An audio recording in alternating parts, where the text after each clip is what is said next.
I'm Rob at JestaThaRogue on Twitch and socials, and JTRDigital on YouTube. And I've been doing this channel for 2 years, mostly fairly consistently. You can see in 2 years I've got 5 subscribers. I think 3 of them are me, and my most viewed video is 130 views, and it's the only video to get over 100 views. So I think it's time, because I've got other hobbies and other stuff to do, it's time to probably give this channel a miss and put it to rest. I'm going to end with my top 10 games of all time. If you want to stay subscribed and see stuff from me, I might go back to doing some Twitch every so often. I haven't done any Twitch for a long time. It's probably, 4 months ago now since I've done any Twitch, so I might do that. That's JestaThaRogue on Twitch. And if you're into board games, I'm still going to keep going with my board game channel. That's got a few thousand subscribers, and my videos get views on this channel, which makes it all worthwhile. But yeah, so that's JestaThaRogue on YouTube as well for board games if you're into that. But before we start the official top 10, obviously there's so many games out there. You know, I've been playing games for over 30 years now. 40 years if I'm honest. And there's so many games to pick from, so I'm just going to go through a few quick honourable mentions. First up, Final Fantasy X, that kind of exploration game, turn-based combat that I really enjoy with a good story. Same with Dragon Quest. I think that's Dragon Quest 7 is the one that I played. Dragon Quest 8, sorry, Journey of the Cursed King.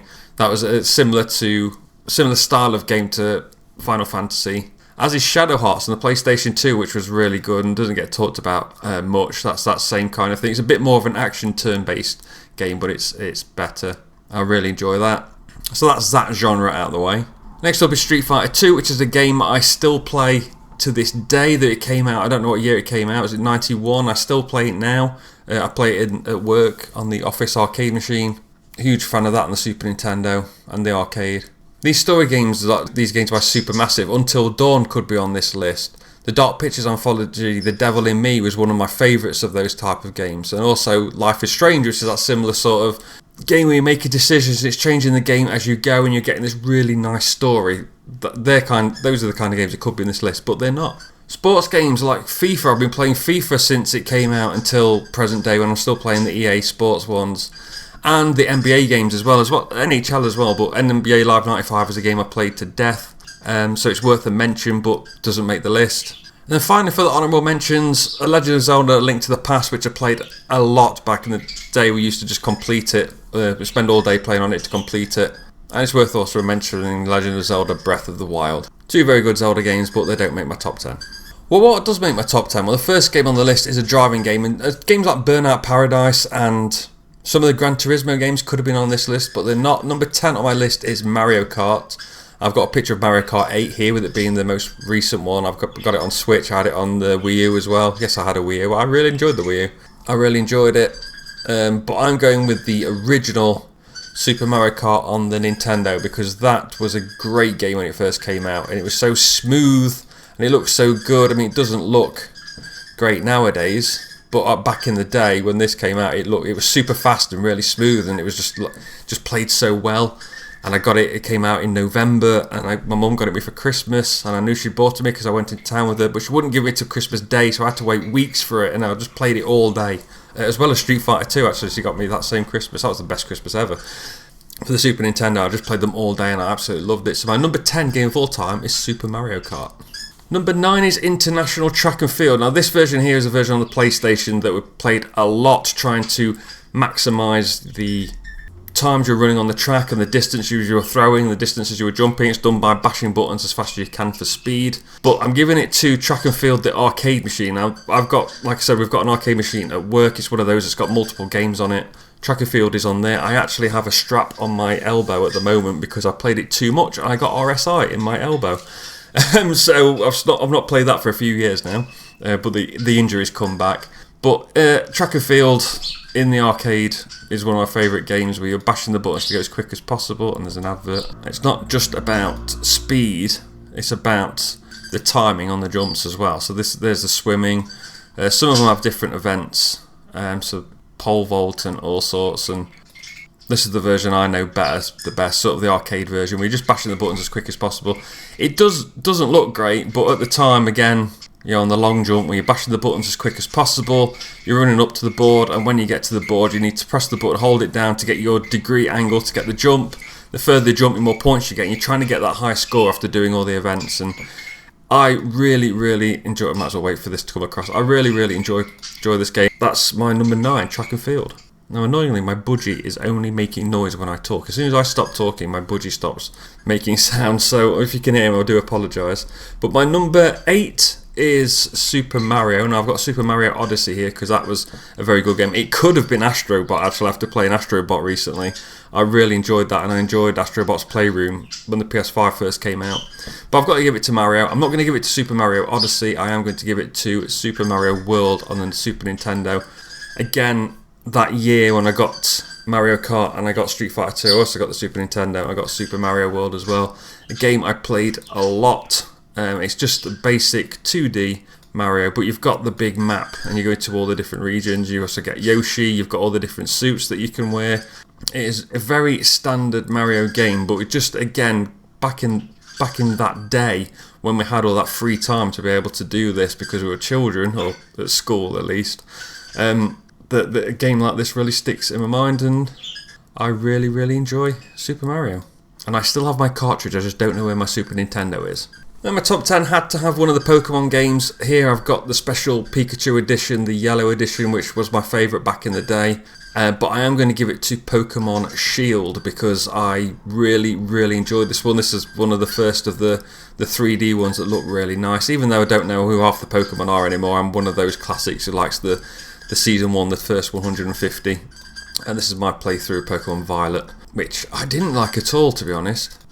I don't know why, but I just didn't enjoy Violet as much as Shield. But yeah, I just really like trying to catch them all and going through the story and, you know, battling all the different people, and especially like the way these games look now in the modern day when you've got your Pokemon are in 3D and you can see them all, and it just looks really nice. So that is my whatever number that was. By number 7, obviously. Number 6 is a first-person shooter. It could have been Left 4 Dead 2, which I really liked playing online with friends. A survival shooter game. It could have also been Borderlands as well for similar reasons, but it's not. I'm going to give it to Destiny, not on the Xbox. I played it on the PlayStation. And the reason I'm giving it to Destiny is I got completely addicted to it. I would play like 1,600 hours of the first one. I used to do all the raids, do all the nightfalls.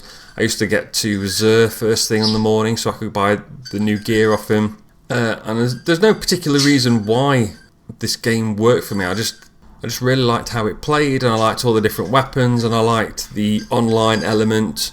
There was the matchmaking program that came out, Looking for Group, as well, came out about this time, so I was able to find a group of people to play with if my friends weren't available, and all the different weapons and the different classes, and just being able to play it a lot. And it was at a time as well when I wasn't really very happy, so being able to have this game that I could just play every single day and there's always new content, it came at the right time. So yeah, that's my number 6. Destiny.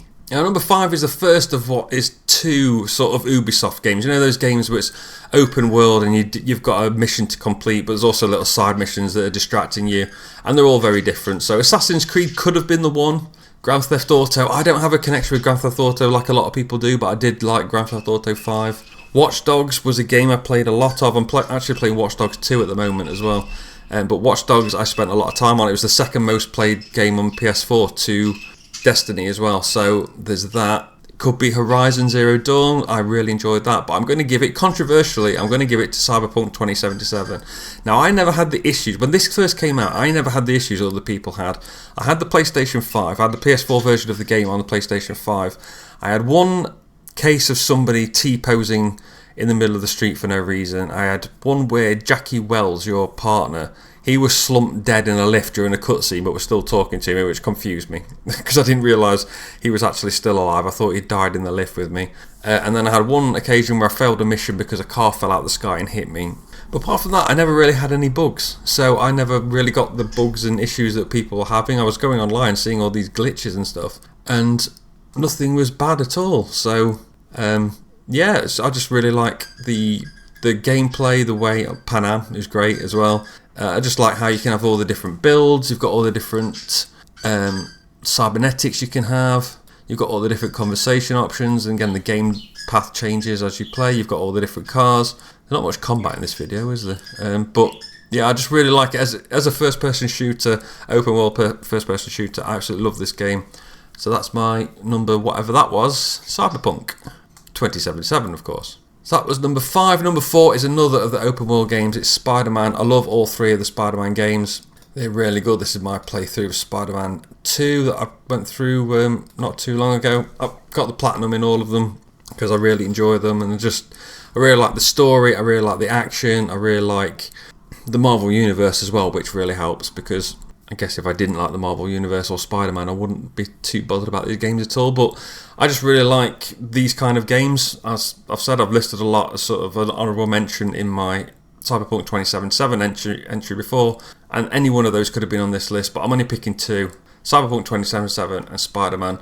Anytime anything to do with these games comes out, I will be getting them. I can't wait for the next Spider-Man. I just can't wait for Wolverine when that comes out, but that'll be a different game, and that probably won't be on this list, but we will see.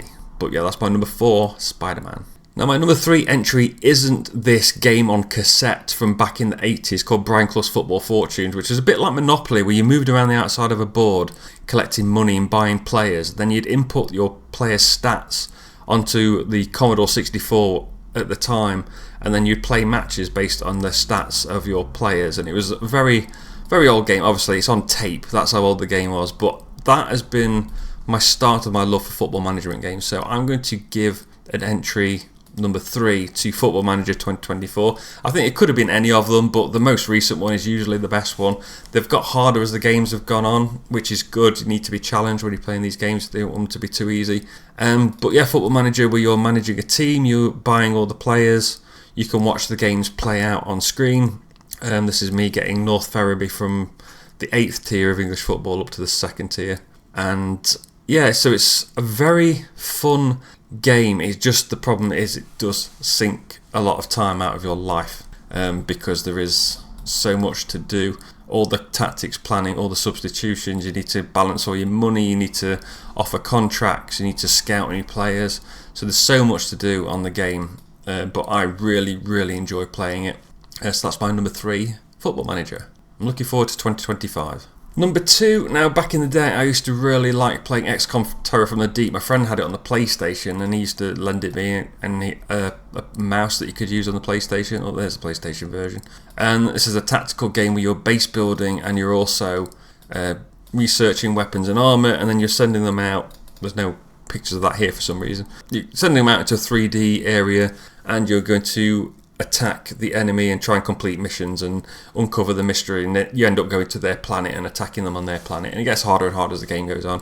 And you have your different members of your team who level up differently and each have different stats, and you can give them names and they can permanently die, and it's heartbreaking when they do.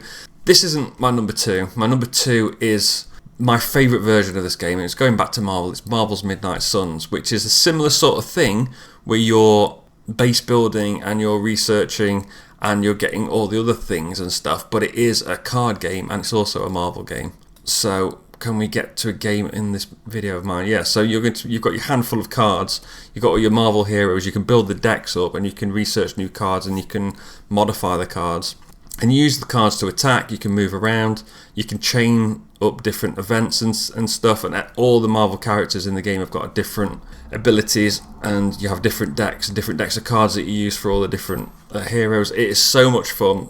Platinumed it, obviously.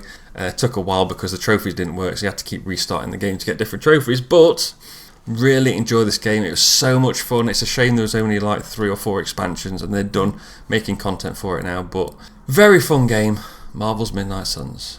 And I know it's boring, but my number 1 is The Last of Us. I've never felt the way I did when I first played The Last of Us way back when. I think it was on PlayStation 3. When all the things that happened at the beginning of the game, all the big events, all the zombies, the tense gameplay, how you are, when you get into a level you can sneak around or you can just shoot everyone.